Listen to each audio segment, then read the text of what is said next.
avec Bertrand Fissot. Ce matin donc, on fait le point sur l'identification de nos amis, les chiens et les chats, puisqu'un animal identifié, c'est 40% de chances en plus de le retrouver. Et pour tout nous expliquer, nous sommes avec le docteur Rémi Gelé, vétérinaire et vice-président d'ICAD. ICAD, Identification des carnivores domestiques. Bonjour docteur. Bonjour à vous, bonjour à tous vos auditeurs. Merci d'être avec nous ce matin en direct sur France Bleu Belfort-Montbéliard. Alors tout d'abord, qu'est-ce que l'ICAD ?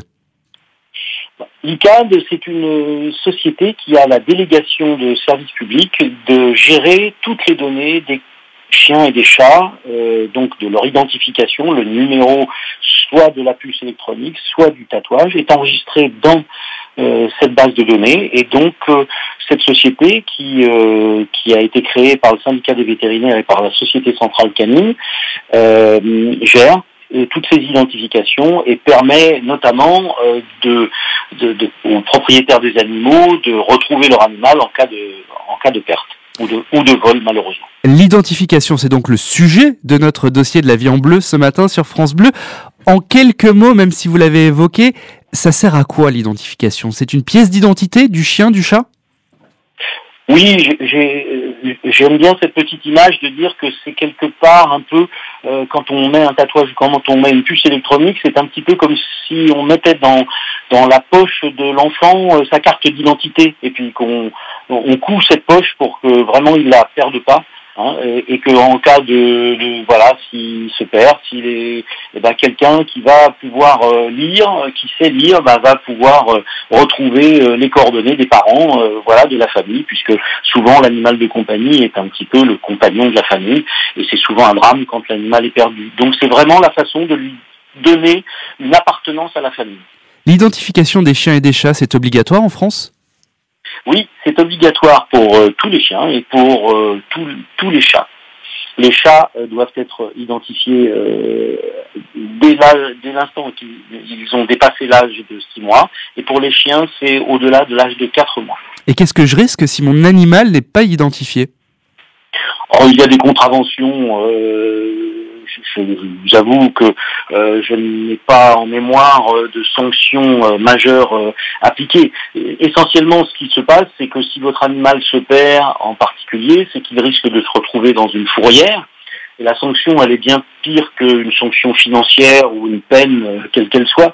C'est surtout que on risque de ne pas le retrouver parce que la fourrière ne pourra pas forcément faire le lien entre cet animal et vous. Et d'autre part, si vous le retrouvez dans cette fourrière, vous aurez là des frais à payer.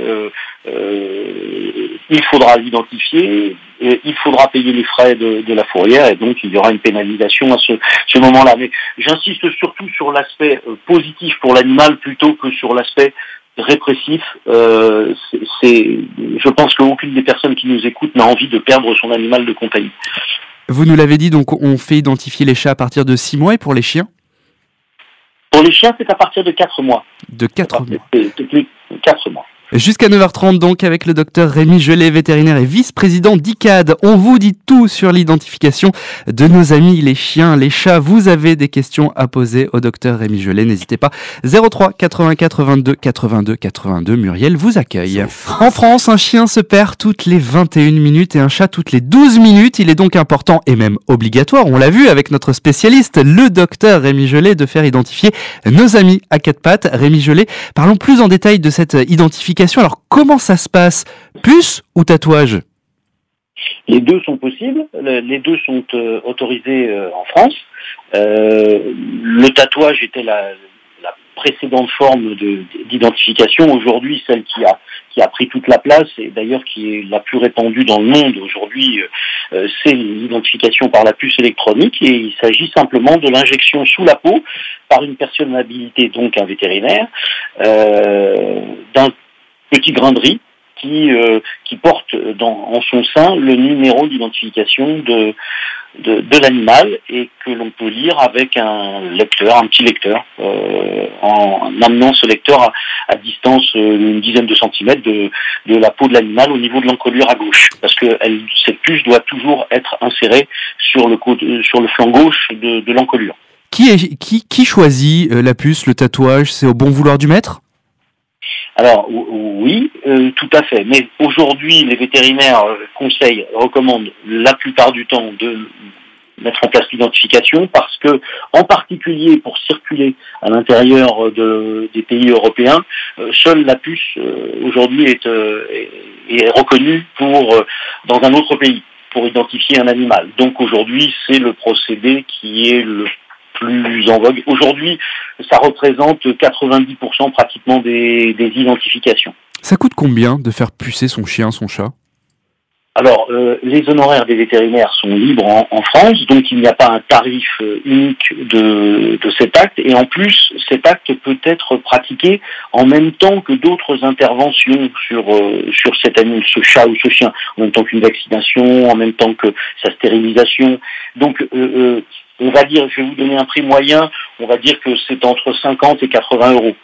Alors, toujours la même chose, pour ce prix, c'est l'enregistrement de l'animal dans la base de données pour toute sa vie, c'est-à-dire c'est sa carte d'identité avec la gestion des transferts de propriété, si vous changez d'adresse, si vous changez de numéro de téléphone, tout cela est inclus dans cet abonnement forfaitaire que vous payez une bonne fois pour toutes, plus l'acte du vétérinaire.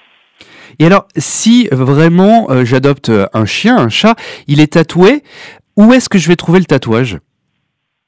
Alors, s'il est tatoué, vous le retrouverez ça peut être au niveau d'une oreille, et a priori plutôt l'oreille gauche, ou à la face interne de la cuisse, mais on conseille pour sa lisibilité, si l'animal est blessé ou autre, en cas de tatouage, plutôt de le faire au niveau de l'oreille, que ce soit pour un chat ou que ce soit pour un chien. S'il est tatoué, je dois le faire pucer ou c'est bon ? Alors, je recommande. Le problème du tatouage, c'est qu'il peut se dégrader. Même s'il est fait de façon parfaitement correcte, au fil du temps, certaines lettres ou certains chiffres peuvent devenir de plus en plus compliqués à lire ou des poils viennent pousser par-dessus le tatouage. Donc personnellement, je recommande de le faire identifier par puce en plus, parce que celle-là, elle est infalsifiable et on la retrouvera toujours.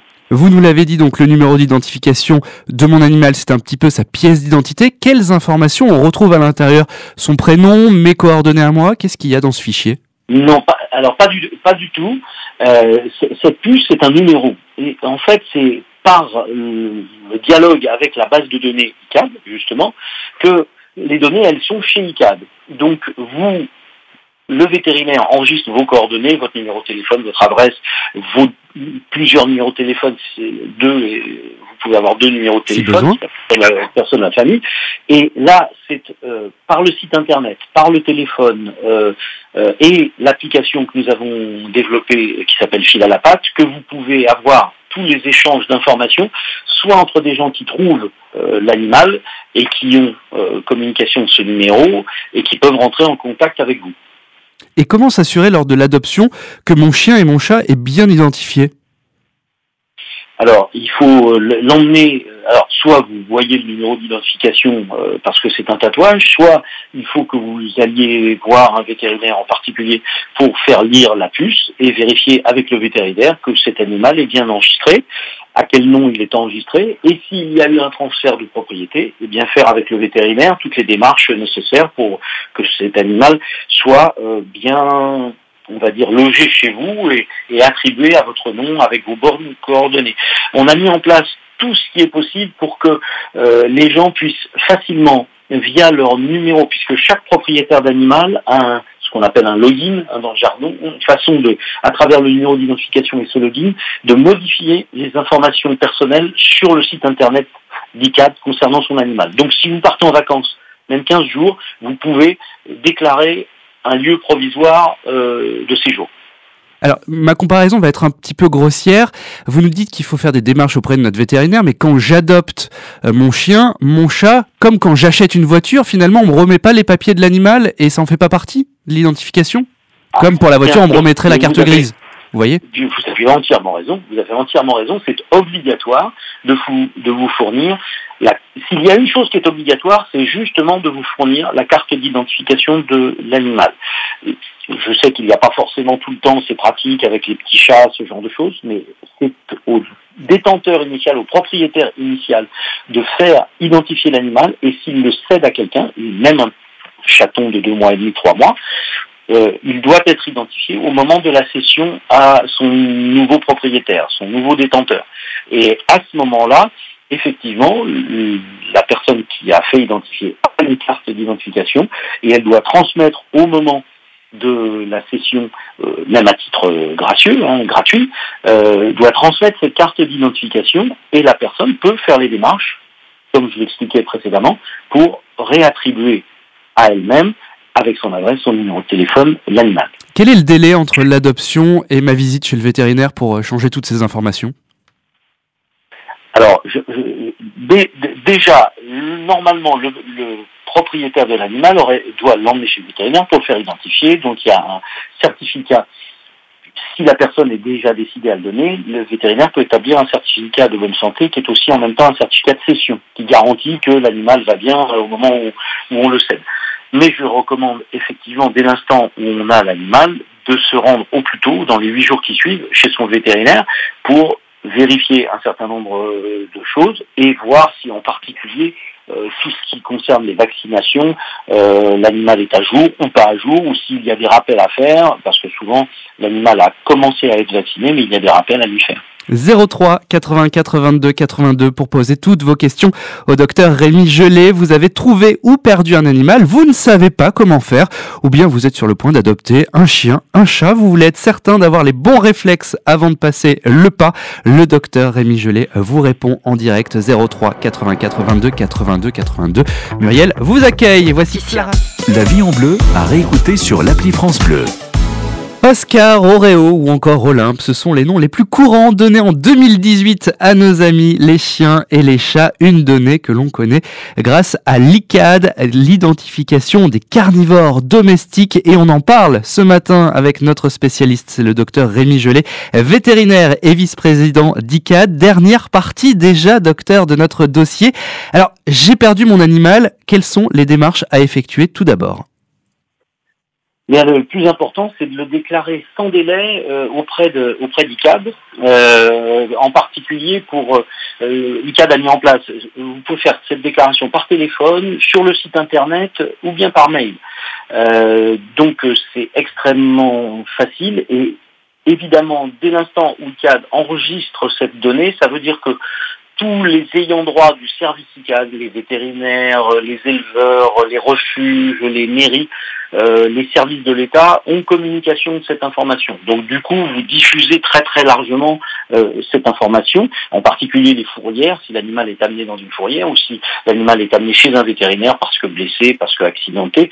Évidemment, tout de suite, le premier réflexe des professionnels, ça va être d'aller regarder dans l'ICAD le statut de cet animal, il est identifié, il a une puce, on l'a vu, et il appartient à telle personne, tel numéro, on peut prendre contact. Donc ça c'est important, et ce qu'on a fait de plus, c'est qu'on a développé une application qui s'appelle Fil à la patte, qui est disponible sur tous les smartphones, que vous pouvez vous fournir de façon gratuite sur tous les stores de chacun des smartphones. Et avec cette application, vous pouvez déclarer tout animal perdu, vous pouvez déclarer des animaux trouvés, des animaux également vus, vous pouvez prendre une photo et pousser cette photo sur l'application, et on demande, quand les gens identifient leur animal, s'ils acceptent que leur numéro soit communiqué à un trouveur, entre guillemets, parce que je ne suis pas sûr que ce mot soit très français, mais enfin, par rapport à un trouveur d'animal, tout le monde comprendra. Bien sûr. Donc, votre numéro, si vous l'avez accepté, parce que bien évidemment, on ne peut pas le faire sans votre acceptation, le numéro pourra être communiqué directement à la personne qui a trouvé. Donc, ça impose, il y a toujours un petit obstacle, c'est la lecture avec un lecteur agréé, mais maintenant, les gendarmes, les pompiers, souvent les services municipaux, tous les vétérinaires ont ce lecteur de puce, et donc on peut et on est en train de réfléchir à des nouveaux moyens avec des bornes peut-être extérieures qui permettraient de lire encore plus facilement la puce des animaux trouvés. Et j'ai trouvé un animal, donc je me rends dans un refuge ou chez un vétérinaire qui va procéder à l'identification ICAD. Oui, ou qui va rechercher s'il y a déjà une identification, qui va donc pouvoir communiquer l'information, les personnes dont dont vous parlez, les vétérinaires ou les fourrières peuvent bien sûr communiquer directement, donc vont signaler le fait qu'on a trouvé un animal, ça déjà, et donc le propriétaire va avoir cette information par ce biais, mais grâce à l'application que n'importe quelle personne peut avoir, cette personne peut aussi fournir des informations en disant j'ai vu un labrador belge qui se promenait sur la route 2 et on a un système de géolocalisation, donc l'endroit où vous prenez la photo est mémorisé, et donc si quelqu'un dans le même temps a perdu son labrador belge dans un secteur avoisinant et qu'il va sur fil à la patte, il va voir que quelqu'un a vu son chien puisqu'il y aura la photo.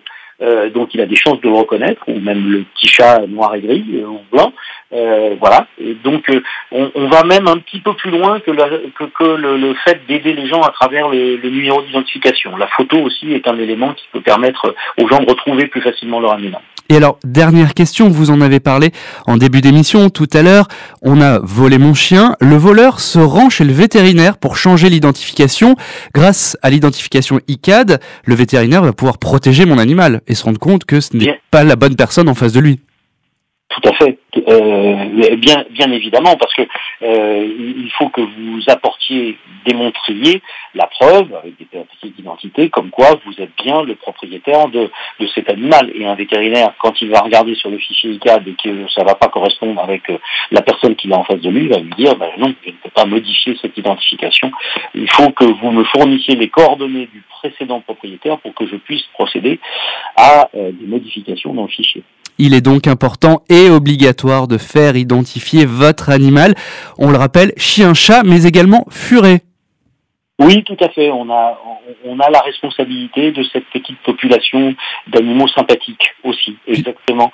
Je souligne que effectivement, ce qui est très important aussi, c'est que les gens signalent à ICAD toutes les modifications au cours de la vie de l'animal, s'il déménage, s'il change de numéro de téléphone. Les gens oublient un petit peu cet aspect. Et c'est très très important, c'est gratuit, donc qu'ils pensent à signaler toutes les modifications, adresse, téléphone, situation, voilà. Et même si on part en vacances, les vacances approchent maintenant à grands pas, si on part 3 semaines en Bretagne, on le signale. Exactement, c'est possible, c'est prévu. Eh bien, merci beaucoup, docteur. Grâce à vous, on sait tout maintenant sur l'identification. Merci beaucoup, docteur Rémi Gelé. Je rappelle que vous êtes vétérinaire et vice-président d'ICAD pour identification des carnivores domestiques. Merci d'avoir été avec nous ce matin en direct sur France Bleu Belfort-Montbéliard. Et merci à vous de cet accueil chaleureux. À très bientôt, docteur. Bon week-end et merci à vous pour toutes ces explications. Très bon vendredi matin.